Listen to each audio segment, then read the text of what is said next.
Ipinatupad na ng PhilHealth ang dagdag singil sa buwan ng contribution ng mga miyembro nito. Mula 4%, 5% na ang monthly premium. Sa mga sumisweldo ng 10,000 pesos kada buwan, 500 pesos na ang contribution. Kung 100,000 pesos ang sweldo, hanggang 5,000 pesos ang contribution. Sagot ng employer ang kalahati ng kaltas.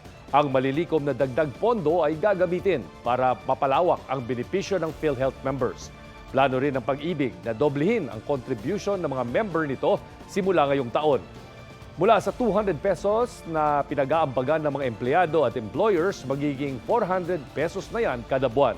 Suportado ito ng Employers Confederation of the Philippines. Basbas na lang ng Malacanang ang hinihintay para rito. Mga kapuso, alamin ang State of the Nation. Mag-subscribe sa GMA Integrated News sa YouTube.